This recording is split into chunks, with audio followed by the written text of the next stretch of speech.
தமிழக அரசு மாண்புமிகு முதலமைச்சர் இந்த ஆண்டு கட்டணமில்லா புத்தக கண்காட்சியை அறிவித்திருக்கிறார்கள். முன்பெல்லாம் நுழைவு கட்டண சீட்டு இருக்கும், அதையெல்லாம் தகர்த்துவிட்டு கட்டணம் இல்லாமல் யார் ஒன்றாலும் உள்ளே வரலாம் என்பதால் நிறைய கூட்டங்கள், வர முடியாதவர்களாம் வந்திருக்கிறார்கள். காலத்தில் அழியாத ஒரு அறிவு திறன், அறிவு ஆயுதம் புத்தகம்.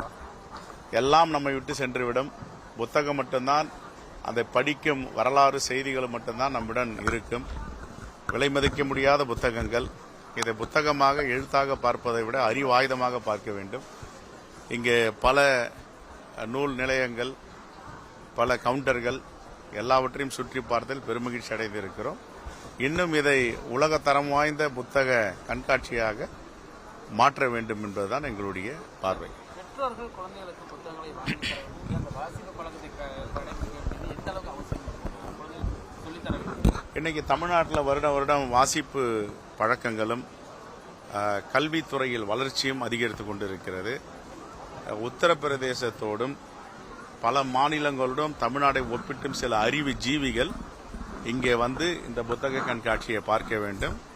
தமிழ்நாட்டில் எவ்வளவு அறிவு திறன் வாய்ந்த அறிவாளிகள் இருக்கிறார்கள், எவ்வளவு பேர் புத்தக கண்காட்சியில் பங்கேற்றிருக்கிறார்கள், புத்தகம் வாங்குகிறார்கள். இனிமேலாவது யாரும் உத்தரப்பிரதேசத்தை தமிழ்நாடு ஒப்பிட்டு பேச மாட்டார்கள் என்று புரிதல் ஏற்படும் என்று நான் நம்புகிறேன். சார், இன்னைக்கு என்டிஏ கூட்டணியில டிடிவி தினகரன் அவர்கள் இணைந்திருக்காரு. அந்த கூட்டணியை வலுப்படுத்தும் பணிகள் தொடர்ந்து நடந்துட்டு இருக்கு. எப்படி பார்க்க? அது ஒரு இயற்கைக்கு முரணான கூட்டணி, தமிழ்நாட்டு மக்களால் நிராகரிக்கப்பட்ட கூட்டணி. ஒருபோதும் தமிழ்நாட்டு மக்கள் அந்த கூட்டணியை ஏற்றுக்கொள்ள மாட்டார்கள்.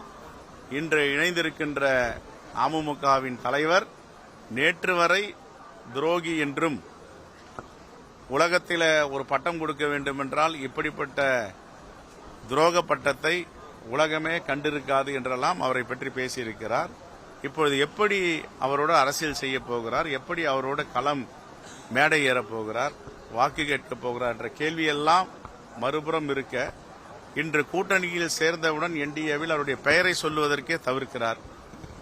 ஆகவே இந்த கூட்டணி தமிழ்நாட்டு மக்களால் நிராகரிக்கப்பட்ட என்டிஏ கூட்டணி.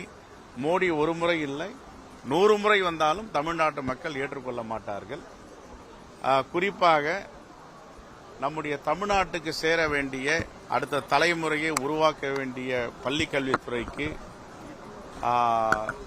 3400 கோடி வரை கொடுக்க வேண்டியிருக்கிறது. சமக்ரா சிக்ஷா அபியான் என்று ஒரு திட்டம். இந்த கல்வித்துறை திட்டத்தின் மூலமாக மும்மொழி கொள்கையில் கையொப்பமிட்டால்தான் உங்களுக்கு இந்த பணத்தை கொடுப்போம், புதிய கல்விக் கொள்கையை ஏற்றுக்கொண்டால்தான் இந்த பணத்தை கொடுப்போம் அடம்பிடிக்கின்ற பிஜேபி, தமிழ்நாட்டு மக்களை மண்டியிட வைப்போம் என்று சொல்லுகின்ற பிஜேபி எப்படி அதிமுகவோடு சேர்ந்து தமிழ்நாட்டு மக்களிடம் வாக்கு கேட்பார்கள், அவர்களும் வாக்களிப்பார் என்ற கேள்வியெல்லாம் பெரிய அளவில் எழுந்திருக்கிறது. அது மட்டுமல்ல, ஒரிசாவிற்கு போனால் தமிழ்நாட்டு மக்களிடம்தான் ஒரிசாவின் கஜானா சாவி இருக்கிறது என்று அங்கு உரையாற்றுவார். பீகாருக்கு சென்றால் பீகாரிகளை தமிழ்நாட்டு மக்கள் வஞ்சிக்கிறார்கள் என்று சொல்லுவார். இப்படியெல்லாம் பேசிவிட்டு தமிழ்நாட்டு மக்கள் யாரும் விவரமில்லாதவர்கள், மறந்து விடுவார்கள், வாக்களிப்பார்கள் என்று ஒரு மிகப்பெரிய பேராசையோடு படையெடுக்கிறார்கள். இந்த படையெடுப்பை தமிழ்நாட்டு மக்கள் அனைவரும் ஒன்று சேர்ந்து முறியடிப்பார்கள். சவுந்தரராஜன் போன்ற பாஜக தலைவர்கள் காங்கிரஸ் திமுக கூட்டணி தேர்தல் வரைக்கும் நீடிக்காதுன்னு சொல்லிட்டு தொடர்ந்து சொல்லிட்டே இருக்காங்க. பொறுத்திருந்து அவர் பொறுத்திருந்து பார்க்க வேண்டும். பிரதமர் தமிழகத்திற்கு வரும் வேளையில ஒரு மிகப்பெரிய மெகா கூட்டணியாக தேசிய ஜனநாயக கூட்டணி அமைக்கும். இன்னும் பல கட்சிகள் எங்களோட பேசிட்டு இருக்காங்க. நாளைக்குள்ள அது முடிவு தெரிஞ்சிடும் அப்படின்னு இருக்காங்க. நீங்க எத்தனை படையெடுப்பு நடத்தினாலும், எவ்வளவு பேரை சேர்த்தாலும், தமிழ்நாட்டு மக்கள் நிராகரிக்கப்பட்ட கூட்டணி பாஜக அதிமுக கூட்டணி. அது முழுகும் கப்பல். அந்த முழுகும் கப்பலில் யார் யாரெல்லாம் ஏறுகிறார்களோ அவரும் சேர்ந்து முழுகுவார்கள். தேங்க்யூ.